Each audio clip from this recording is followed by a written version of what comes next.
Hello and welcome to the Ghosts and Folklore podcast. I'm Mark Rees, and on each episode, I investigate a different, weird, and wonderful subject. And on this episode, this Halloween special, we are all going to go on a ghost hunt, on a paranormal investigation to one of Wales's supposedly most haunted places.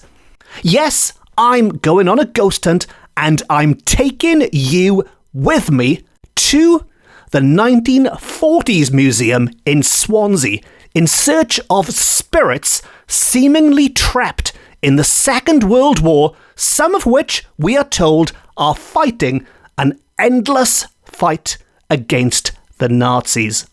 Now, a live investigation such as this one is one of the most ambitious, you could say, stupidest things I've attempted to do on this podcast. And as such, this will not be like a normal episode. And so, before we dive into the spooky stuff, I should just explain quickly how things are going to work. Now, our investigation starts at 8 p.m. after the shades of night have fallen, and I'm going to drive to the location a little bit early, park up outside, and have a chat with the manager about any previous paranormal activity that might have taken place.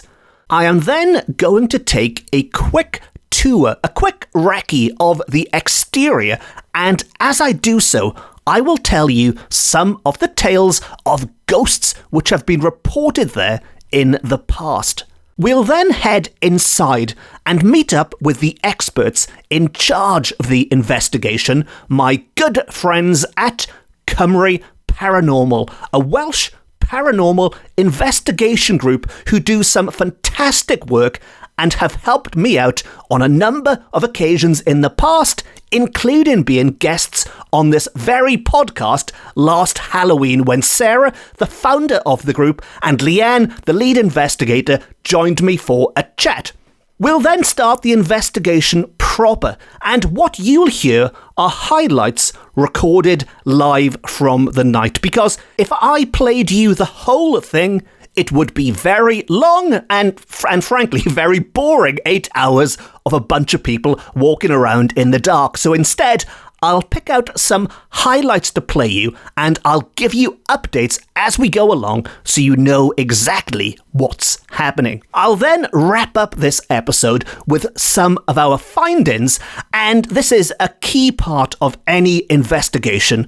We'll then let Cymru Paranormal go away and analyse whatever evidence they gather, if indeed they gather any evidence, because I can assure you this is 100% genuine, and if nothing happens, nothing happens, and this will just be a very short episode. But the analysis afterwards is just as important, if not more important, than the investigation itself. And so, before we begin, I should make clear that everything you hear from this point on will be recorded live from location using devices like mobile phones and cameras and whatever is available. So the sound quality might be a little bit up and down, but please bear with me and I'm sure it'll be worth it. And so, on that note, it's time for me to head out into the cold night air and find some ghosts. Dig out the winter coat, brew up a huge flask of coffee, and power up the PKE meters and the proton packs, and I'm going to jump into my own personal Ecto 1 and drive down to Swansea. If you're feeling scared or nervous, this is your final chance to turn back, because the Ghosts and Folklore Halloween Ghost Hunt starts in 5, 4, 3, 2, 1.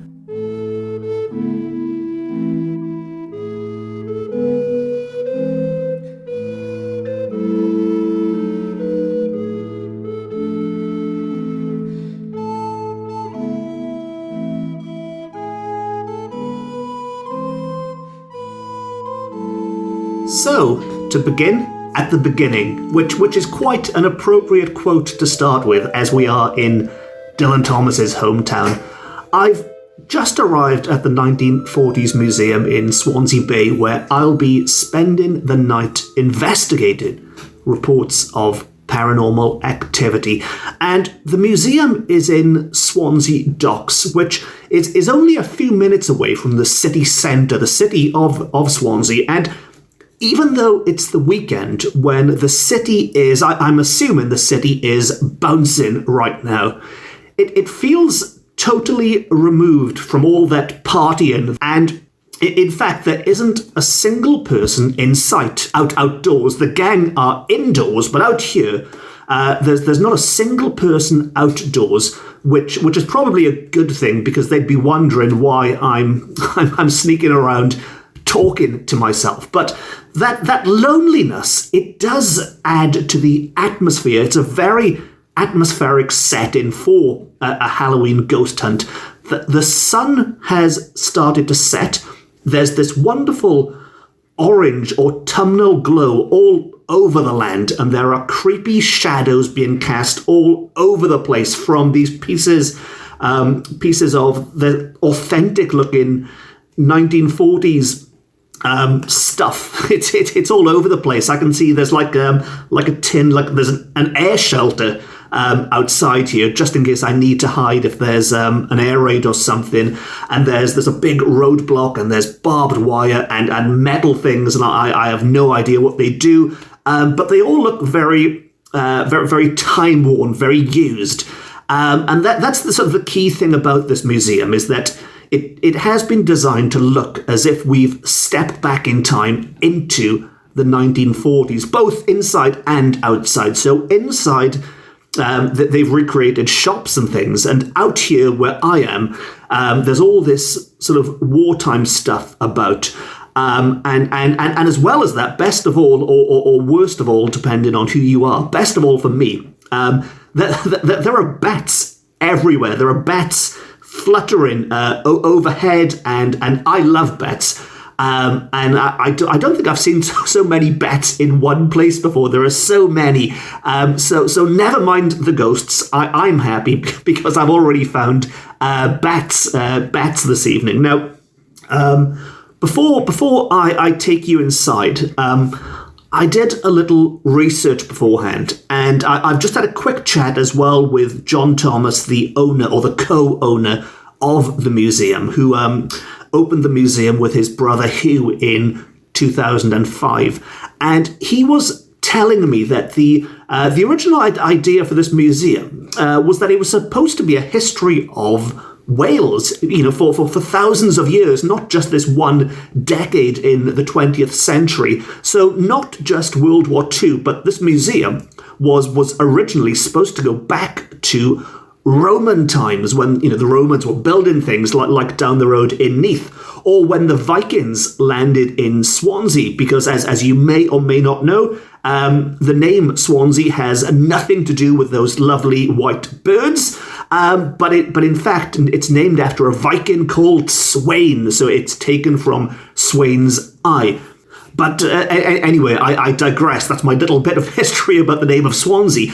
But the reason it's a World War II museum now is that all of the local schools in the area were studying the Second World War. And when they were brought to the museum, when the teachers brought these kids to the museum, they all wanted to see World War II stuff.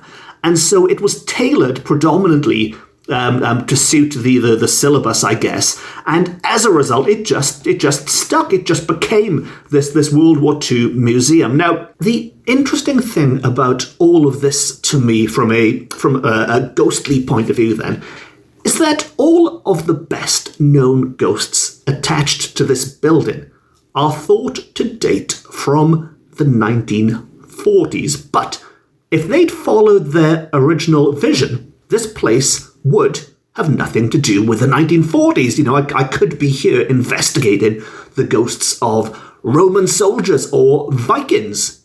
Well, as it turns out, there are indeed many links with the 1940s besides that, because while the museum itself is relatively new, it was opened in 2005. It is stocked up with all of these genuine items from the period. I mean, all these Second World War items, as I mentioned, the air shelter and things outside.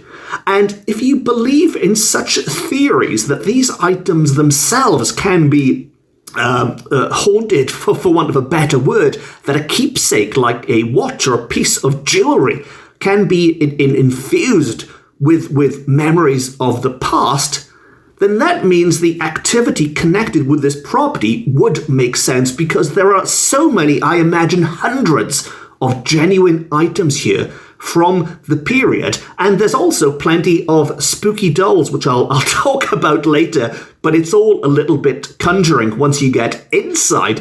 But sticking with outside and these theories, if you believe these items could hold something, then there are plenty of links with the 1940s. But even more than that, long before this museum was plonked here in Swansea Docks, we are standing in an area that was a key part of the Second World War, in Wales at least, anyway. Because as long-term listeners might remember, all the way back on episode 2, I spoke about the Swansea Devil, a supposedly possessed work of art.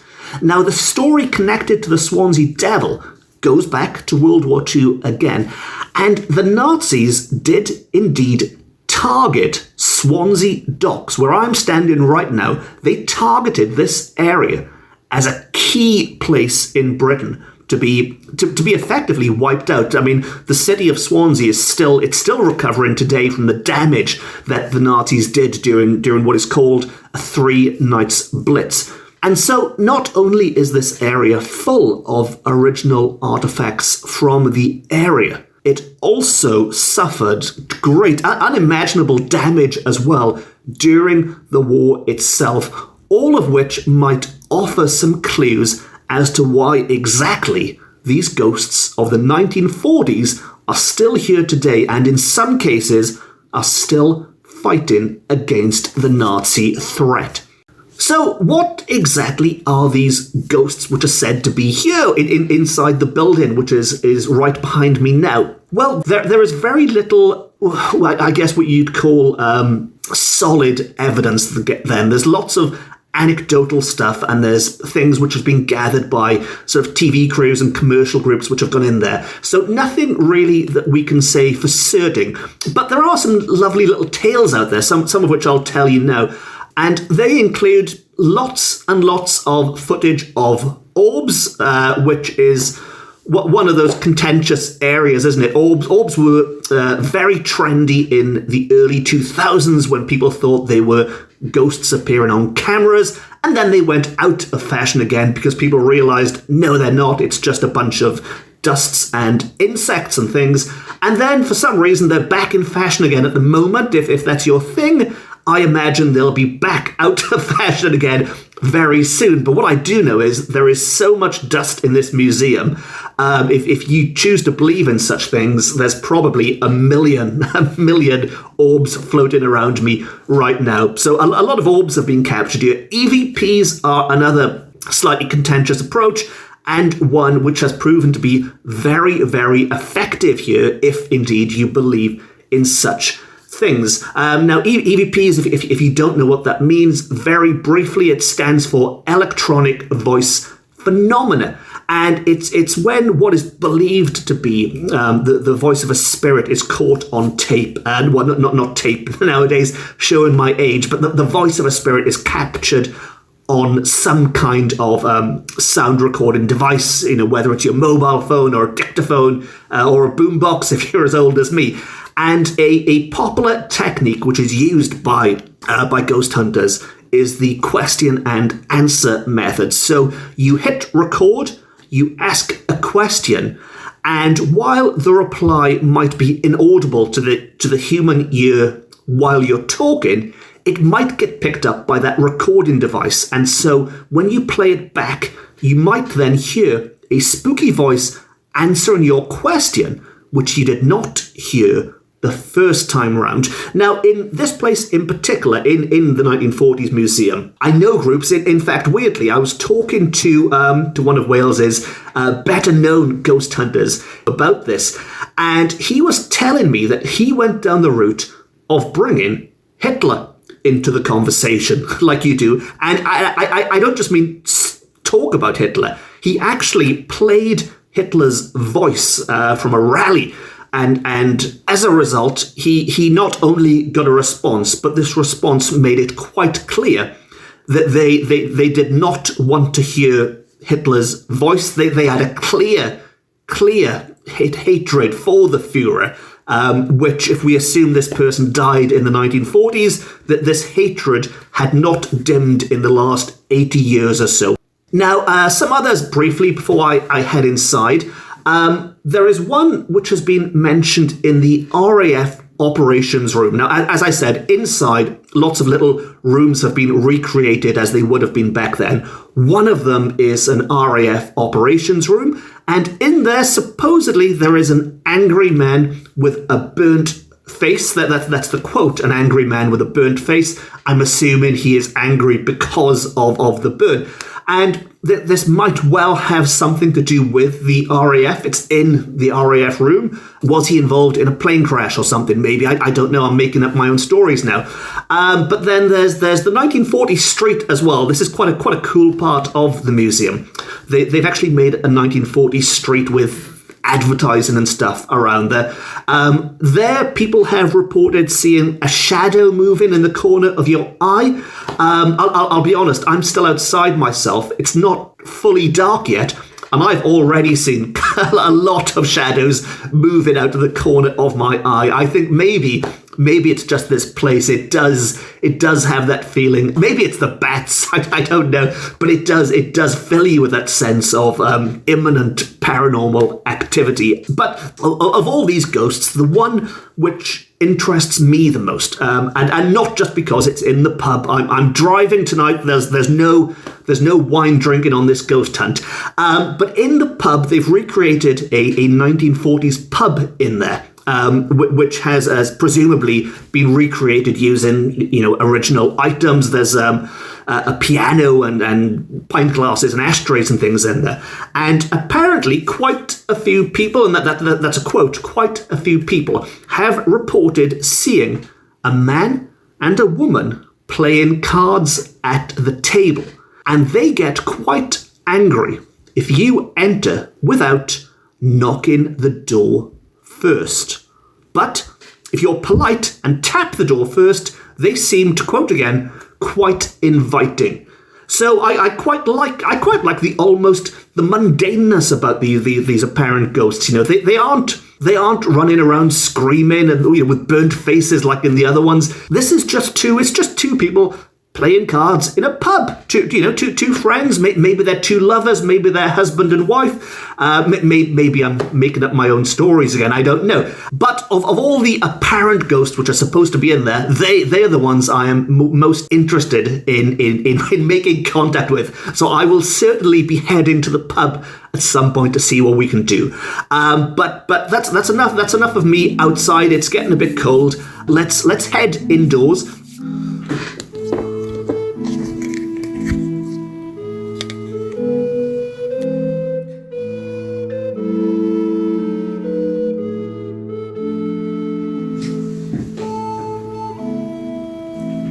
Now, I'm inside the location. I've had a coffee. The gang, Cymru Paranormal, are ready to go. And before we get underway, I'm just going to have a very quick tour on my own to get a feel for the place before the lights go out and we start. And the first thing you notice about the museum inside is that there are a lot of mannequins or dummies or whatever you want to call them, life-size models of people dressed up in 1940s gear all over the place, which I am sure are great for showing school kids in the daytime what people used to wear back in the day. But I imagine they are terrifying when you are walking around in the dark on a ghost hunt, because they are going to cause a few jump scares, I imagine. And it's probably going to be me doing the jump in. Now, the first one you encounter as soon as you walk in is dressed as a soldier. There's a triple bunk bed next to him, sort of showing the cramped conditions people used to live in while serving their country back at the time. And as we go further inside, the rooms are made to look like the interior of houses here. So from the period, and all of which leads into the street, which is lined with shops, and there's a butcher's I can see and things, and there are products that people could buy. There's old-fashioned cigarettes and cigars back in the day when smoking was good for you, was compulsory, which of course it's not anymore. Don't smoke, kids. And I can see the pub as well, which I spoke about, which we will be investigating soon. There's lots of period posters and signs here, like the kind of keep calm and carry on type stuff that you see now.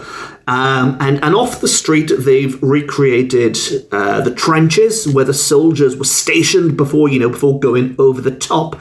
And there's barbed wire and everything. And there's a very creepy looking policeman who nearly gave me a jump scare even with the lights on. So never mind that, because he's got like a gas mask on, and he's standing next to an old Doctor Who style police box, and I'm assuming it's unintentional, but he does look like some amazing unused Doctor Who villain, very very steampunk. So maybe I should let the writers of Doctor Who know that.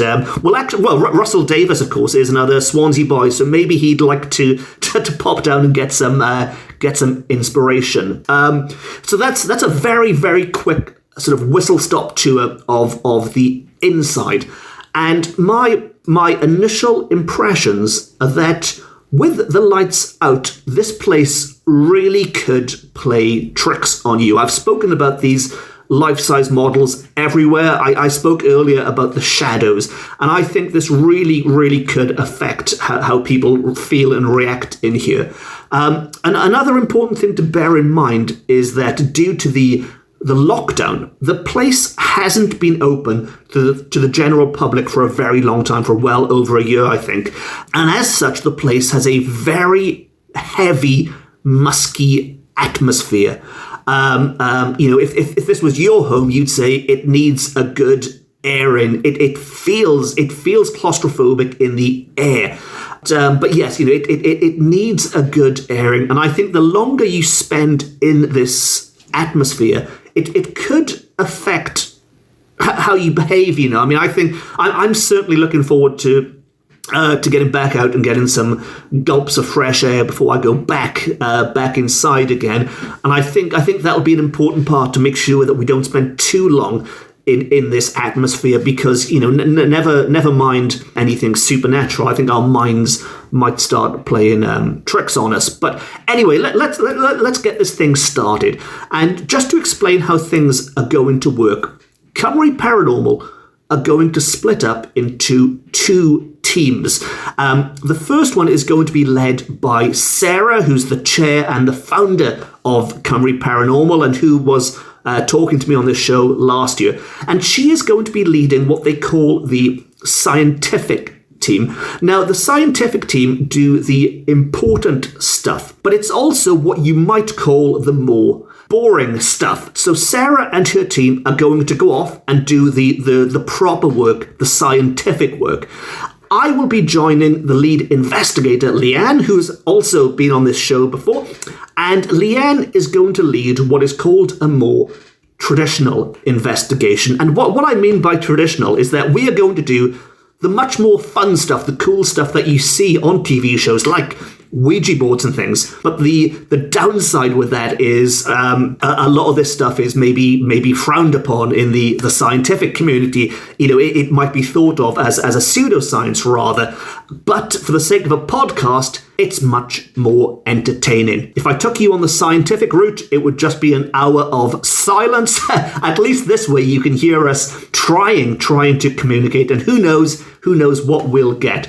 So what's going to happen now is we're going to get this investigation underway. We're going to walk inside, and very quickly before we go in, what you are going to be listening to now is going to be my edited version of the night, because obviously I can't just play you 6 hours of us in dark rooms. It would be the most boring podcast ever. So I'm just going to chop this right down to the exciting bits, and I will try and remove any really long bits of silence and things. So just in case you think it's all happening a bit quickly, that has been done purely for the purposes of keeping things short and sweet. So anyway, that's enough of me waffling on. Let's go ghost hunting.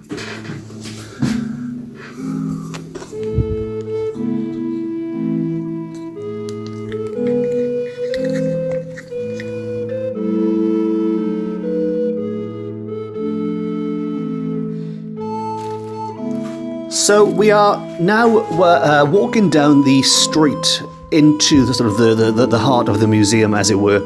I want to go to the pub. There's the other group are in the pub at the moment, so we are going to head to this other little room, which is, God knows, it's dark. It's very, very dark. So I've no idea what the hell this room is, but it looks 1940s-ish. And what the plan is that Leanne is going to guide us now in a traditional scrying or dowsing experiment now. There's a box here full of crystals and rods and things, and I am just going to, it's a lucky dip thing. I'm just going to stick my hand in, see what I end up with, and see if it can work. It's magic for me. So should I just close my eyes and if you want to. Let's have one of... Yeah, probably not that one. Right, let's get something useful. I might look for something crystally. Am I? Is that the... Yeah, you can go for crystal with some rods. Ooh, what's that? That's... Yeah. If nothing happens, happy with that one. So I've got myself a lovely and nice little white crystal at the end of a chain, and the reason I was laughing there is I messed it all up and put my hand in, and I actually pulled out some kind of tripod stand or something, which I don't think there's any evidence of tripod stands detected paranormal activity. But now I've got this lovely crystal, and I'm going to stop talking for now and just record us conducting this experiment. And of course, you can't see what's going on, so hopefully it'll make sense.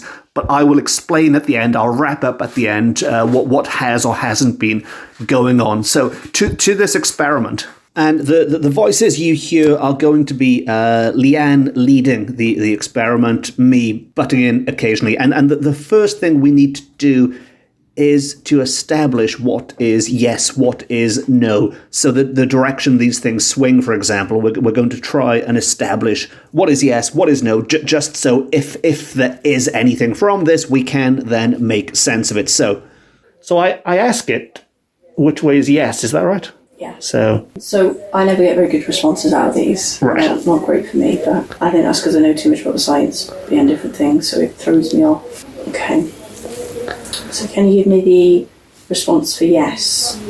And can you give me the response for no? Okay, so at the moment my yes would be nothing and no would be a very slight movement. But as I say, this doesn't work very well for me most of the time. Well, mine's going bonkers and I haven't said anything yet, so let's see if maybe it'll stop. So can you show me what yes would be? And can you show me what the sign for no would be? I think that's a clockwise spin. So what else can I ask? Well, are there any questions you'd recommend that get responses? Or I'd recommend things like, are you a male? You got a male coming through. Okay. Okay. I'm saying down to that. Have we got more than one spirit here? No? Yes. Oh, you've got a yes. So we've got more than one spirit. So are you both male spirits?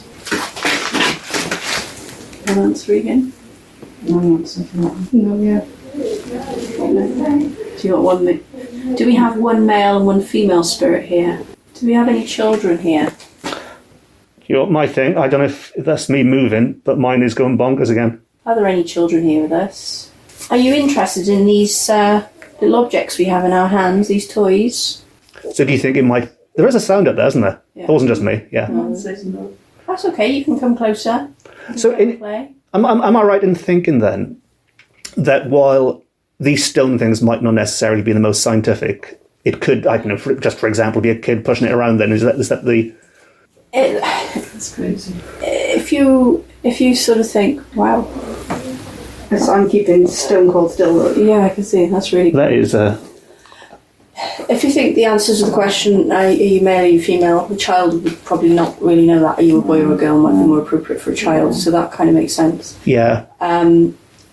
If you imagine a child would actually be quite interested in this. What is that shiny dangly thing that you're playing with right now? Yes, yeah. Okay, so that's where I'm sort of going off that at the moment. Basically, you could use almost anything as a tool for... so you could have a pocket watch, you could have a stone on a piece of string. It could be anything, really, that you could use. You know, we've got the planchettes in the other room. You could also use your... you could use dowsing rods as a way. Again, you can ask the sign for yes and no and go from there. Well, they seem to have calmed down, don't they? I'm going to count. I'm going to try and work out how old you are. So I'm going to count. And when I get to your age, what I want you to do is to give all these a good nudge, okay? Give them a good hit so they go flying around the room, okay? So are you 1? Are you 2? Are you 3? Are you 4? Are you 5? Are you 6? Are you 7? Are you 8? I'm getting it now. Yeah, mine's... Are you 8? Right, there's definitely someone moving out there, isn't there? If you come back, we're going to keep counting. You tell us how old you are. So, are you 7? Are you 8? Are you 9? Don't forget to knock these when we call out your age. Are you 10? Are you 11? Did we guess your age then? Are you 9? So it kind of changed at 9, didn't it? We did ask for a change, but I wasn't expecting that at 9. I think he said 8. 8. So we've worked out that you're a little boy and you're about age 8 or 9. How old are you? And are you here with friends? So you're here with your friends, and are they the same age as you? Is there 2 of you? Is there 3 of you? 4 of you? Mine's gone again now. Yes, Yeah. mine's... You've got 5 friends. Very popular. Wow, that must be lots of fun for you. Oh, That stopped. Mine stopped suddenly. Stop as well. dead. Yeah. And you said that must be lots of fun for you. Are you not happy with your friends here? Yes. Yes, I was in perhaps not happy. I don't know. Mine's not doing anything. It's not moving. Are you happy here? No. Oh, we're sorry to hear that. Well, so when you say you feel cold, in general, or like a gust of wind, or... Like shivers from head to toe. Yeah. Like, that's what makes one go move like that. Yeah. Well, we hope you feel happier soon. You can always have some fun with us if you like. Well, when you've done this in the past, Leanne, how sort of well does it sort of corroborate with other things that you might or might know about the place? We've had sort of mixed responses, really. You know, some people have actually had sort of personal experiences coming through. So through questioning, it's not also necessarily being something related to the building. Right. Yeah. Sometimes it's something personal. So there's obviously mixed responses because sometimes people want to take on messages and sometimes people don't want to take on messages. Sometimes people don't understand the message coming through at the time until and they sort of think a little bit more about it. So it just depends, really.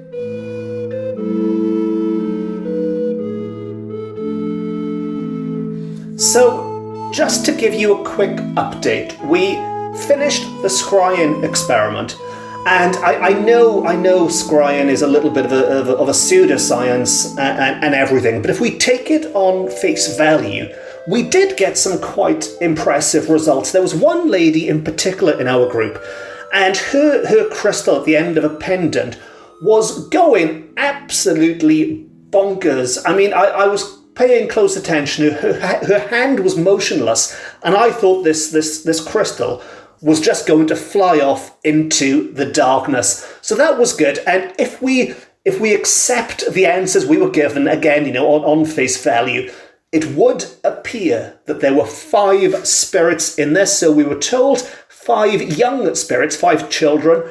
There was one in particular who was making the communication, or making the most communication with us, who we believe was a young boy who was 8 or 9 years old. Now, following that, we thought we'd actually sort of get up and go exploring the area. And to do that, we used K2 meters. Again, another slightly controversial piece of ghost hunting equipment, but we'll save that for another day. For the purposes of this recording, we did, or not me personally, but we did get as a group some very impressive results, again, where somebody was asking questions and getting instant, clear and correct, but getting quick and clear answers to the questions. It's something I've sort of experimented with in the past, and this is one of the most clear.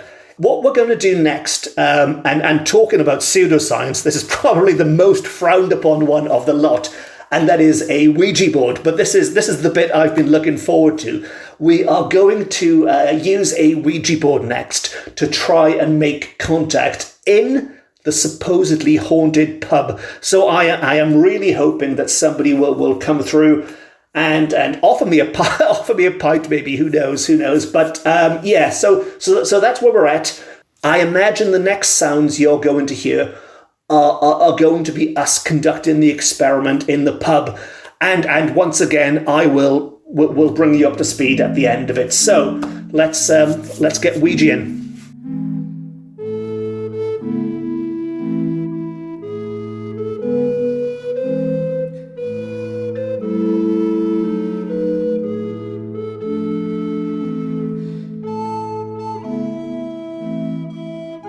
We invite you to come forward.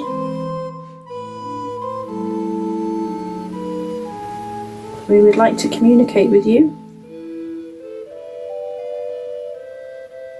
And we mean you no harm. We're just interested in who you are. So in front of us here we have a board that has lots of numbers, letters on. We have yes and no. There's letters on numbers across the board. And you can move this little glass, and you can send us a message if you wish. If there's any spirits there, can you tell us yes? Or tell us no if you like. Do you tend to get better responsive when there's more people doing it? Or is it not one? Should we all check our fingers on? Yeah, I can do. See if So there are 4 of us around the glass now. We can use our energies to move the little glass. So you can move it across the board. You can move it to yes or to no. So is there anyone there with us? Is there anybody that would like to communicate with us? I actually find it weird, the fact that nothing at all is happening. Because whenever I've done this in the past, even if it's just sort of subconsciously moving it or something, but... And it's quite easy to move on this board, because this is it's a nice smooth board. The other one's a little bit lumpy. It's not ideal. Yeah, you'd have thought you would have moved even just a little bit, just, If there's anyone here in this room with us, feel free to do something in this room.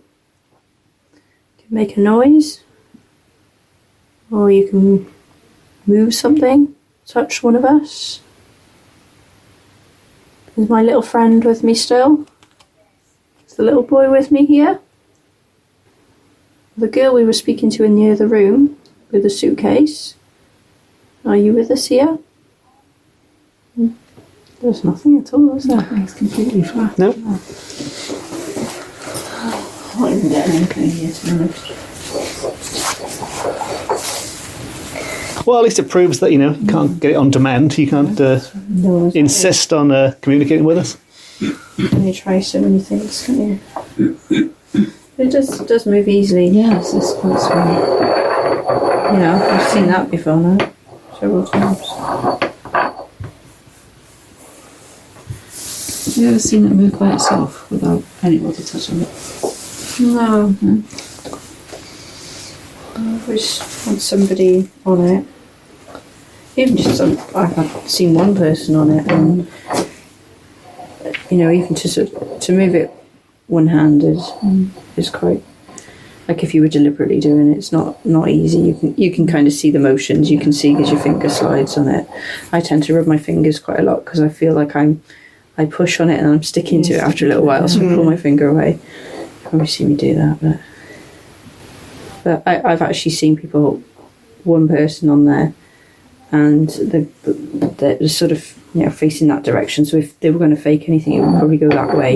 And what's actually happened, it's gone like that, and their finger has gone that way, and it's like, oh, okay, completely the wrong way. Their finger is still sort of on the top there, and it's gone like that. The glass has just come back. So you can't do that without flipping. You'd flip the glass over, so it's something going the wrong way.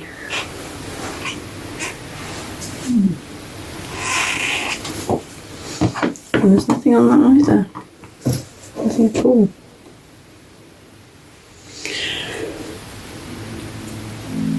Musty. This feels really quiet.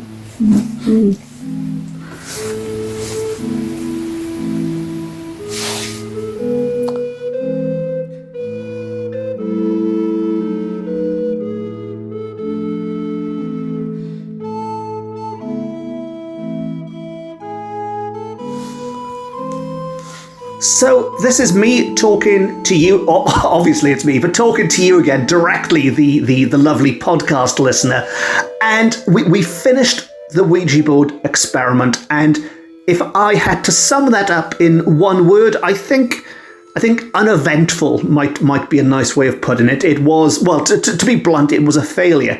And I find that quite fascinating in a way, because I've done a lot of these Ouija board type experiments over the years, and whether you believe in it or not, whether you think it's a good way of communicating with the other side, or whether you think it's a load of old rubbish, what I do find interesting is that I have never done one before today where literally nothing has happened, because even if it's not spirits of the dead, even if it's subconscious activity, even if people don't realize they're pushing the glass around, the glass still moves for whatever reason.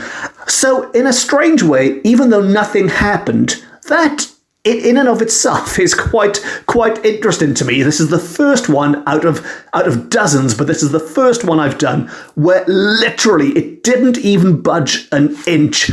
But I think from the purposes of an investigation point of view, I think we can cross that one off as maybe not worth looking into any further. So what I'll do now is, that's the end of the sitting down experiments. We are now going to go off and wander again, using equipment to see if we can, well, ideally capture something, but if not, just feel, sense, just get another idea of what's going on now with sort of midnight. The witching hour is upon us. And what I'll do is I'll go for a wander, and then I will be talking back to you very shortly with our findings for the night. So off we go into the darkness.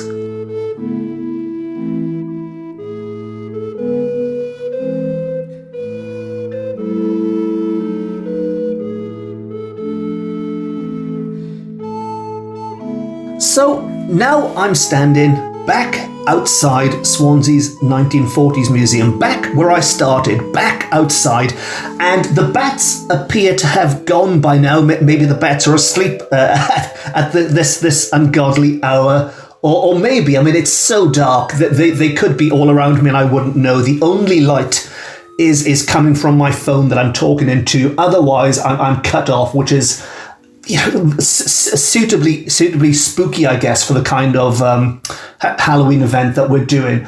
But just to wrap things up, really, before I have a strong coffee and drive back home to the warmth of my house again. But I think looking back on the investigation, it wasn't the kind of action-packed investigation that you see on television. And we knew that from the start. The idea here is that the group are doing a serious investigation.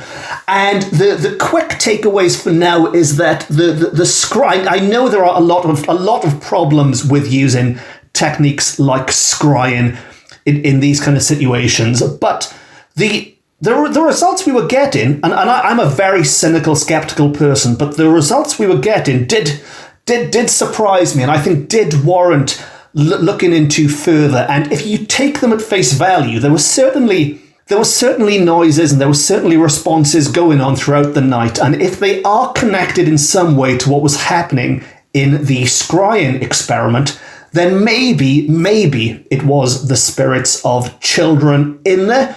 Maybe they were about 8 or 9 years old, and maybe there was one in particular, a particularly unhappy one that we were, or my group was in contact with the most. Otherwise, as mentioned, things were a bit disappointing. Disappointing with the Ouija board. Certainly, that was a total dead end.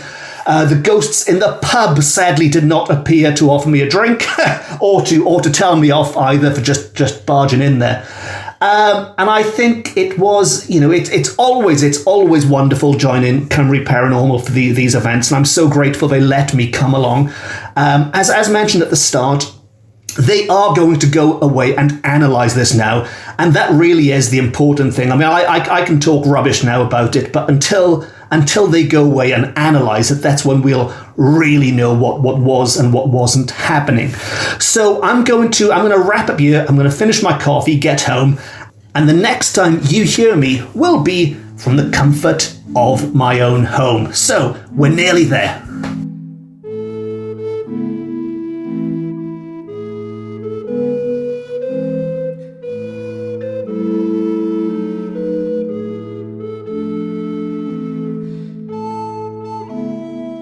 And so ends the first ever live ghost hunt on the Ghosts and Folklore podcast. And while we didn't quite see the ghosts of RAF serviceman or a man and a wife playing cards in the pub, we did get something, and as mentioned, the gang are going to go away and examine the evidence from their scientific investigation, and I will report back on that in the future.